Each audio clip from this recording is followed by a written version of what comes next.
അസ്സലാമു അലൈക്കും വറഹ്മത്തുള്ളാഹി തആല വബറകാതുഹു.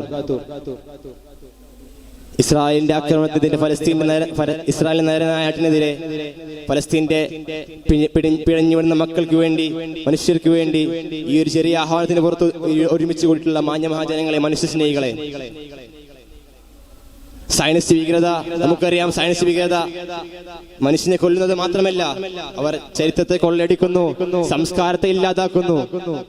2023 ഒക്ടോബറിൽ തുടങ്ങിയ ആക്രമണം 2 വർഷം കടന്ന് 3-ാം വർഷത്തിലേക്ക് കടക്കുമ്പോൾ 68,000-ൽ പരം പിഞ്ചുമക്കളെയും സ്ത്രീകളെയും അടങ്ങുന്ന നിരപരാധികളെ കൊന്നൊടുക്കിക്കൊണ്ട് ഇസ്രായേൽ നരനായിട്ട് തുറന്നുകൊണ്ടിരിക്കുകയാണ്. 200-ൽ പരം വരുന്ന നിരപരാധികളായ മനുഷ്യരെ കൈകളും കാലുകളും അറുത്തു മാറ്റപ്പെടേണ്ട അവസ്ഥയാണ് നാം കണ്ടുകൊണ്ടിരിക്കുന്നത്. ലോകം തിരിച്ചറിഞ്ഞു കഴിഞ്ഞു. ഈ നരനായത്തിനെതിരെ വംശഹത്യയെ ലോകം അംഗീകരിച്ച് തിരിച്ചറിഞ്ഞു കഴിഞ്ഞു. 1940-കളിൽ തന്റെ അധികാര പരിധി വെച്ചുകൊണ്ടാണ് ഫലസ്തീൻ ഇസ്രായേൽ രാജ്യത്തെ രൂപീകരിക്കാൻ ഒത്താശ ചെയ്തെന്ന് പറഞ്ഞുകൊണ്ട് ബ്രിട്ടൻ ലോകത്തിന്റെ മുന്നിൽ പശ്ചാത്തലക്കുന്ന കാഴ്ചയും കാണുന്നു. UN-ലെ 15-14 സെക്യൂരിറ്റി കൗൺസിൽ അംഗങ്ങളും രണ്ട് രാഷ്ട്രവാദത്തെ ഇസ്രായേൽ തള്ളി പറഞ്ഞുകൊണ്ട് ഫലസ്തീൻ എന്ന രാജ്യം, സ്റ്റേറ്റ് ഓഫ് ഫലസ്തീൻ വേണമെന്ന് പറഞ്ഞുകൊണ്ട് വരുന്ന കാഴ്ച എന്ന് കാണുന്നു. അമേരിക്ക തന്റെ കരാളാസ്ത്രങ്ങൾ മുതലാക്കിക്കൊണ്ട് അമേരിക്ക വിറ്റോ പവർ ഉപയോഗിച്ചുകൊണ്ട് ഈ ഒരു നീക്കത്തെയും തടയുന്ന കാഴ്ചയും കാണുന്നു.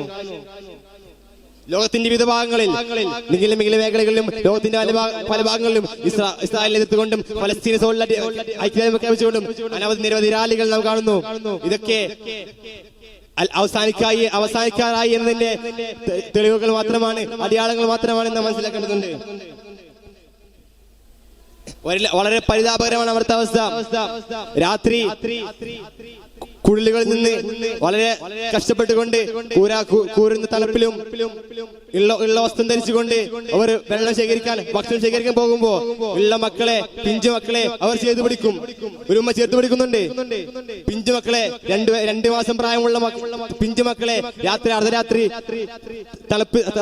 കൊടും തണുപ്പിൽ വെള്ളം കൊണ്ടു പോകുമ്പോ ചേർത്ത് പിടിക്കുന്ന അമ്മയോട് ചോദിക്കുന്നുണ്ട്, എന്തിന് നിങ്ങൾ ചേർത്ത് പിടിക്കും ചോദിക്കുമ്പോ അമ്മ പറയുന്നുണ്ട്, ഞാൻ തിരിച്ചു വരുമ്പോ എന്നെ അമ്മയെന്ന് വിളിക്കാൻ ചിലപ്പോൾ ആ മകൻ ഉണ്ടാവണമെന്നില്ല, എന്റെ മകനെ എന്ന് വിളിക്കപ്പെടാൻ ആ മകൻ അവിടെ ഉണ്ടാവണമെന്നില്ല. അതുകൊണ്ടാണ്, ആ ഭയം മൂലമാണ് ഞാൻ എന്റെ മകനെ ചേർത്ത് പിടിക്കുന്നത്, വാരിപ്പുണരുന്നത് എന്ന് പറഞ്ഞുകൊണ്ട് ആ അമ്മ വിലപിക്കുന്ന കാഴ്ച കാണുകയാണ്. ആശുപത്രി കിടക്കയിൽ തന്റെ രണ്ട് മക്കളെ, ഒരു മകളുടെ 2 കാലുകൾ, 2 കൈകളും കാര്യങ്ങളും അറുത്തു മാറ്റപ്പെട്ടു. മറ്റൊരു മകന്റെ ചിതറിക്കിടക്കുന്ന ശരീരങ്ങളെ ചേർത്ത് പിടിച്ചുകൊണ്ട് ഒരു ഉമ്മ ഇരിക്കുന്ന കാഴ്ച. ആ ഉമ്മയുടെ കണ്ണീര് ഈ അറബിക്കടൽ മുഴുവനും കണ്ണീരാ തീരാൻ നോവാണ്. ആ ഉമ്മയുടെ നോവെന്ന് മനസ്സിലാക്കേണ്ടതുണ്ട്.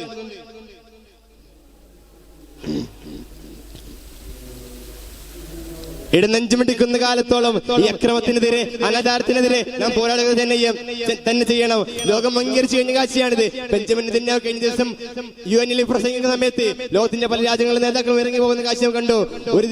ഒരു ദിവസം the day has come, ഇസ്രായേലിനെ ഫലസ്തീൻ അംഗീകരിക്കുന്ന, ഫലസ്തീൻ രാജ്യത്തിന്റെ പിഴഞ്ഞു പിഞ്ചുമക്കളുടെ, നിരപരാധികളുടെ യാതനകൾ ലോകം തിരിച്ചറിയുന്ന ദിവസം വരിക തന്നെ ചെയ്യും. വിശ്വാസത്തോടു കൂടി ഞാൻ നിർത്തുന്നു. അസ്സലാമു അലൈക്കും വറഹ്മത്തുള്ളാഹി തആല വബറകാതുഹു.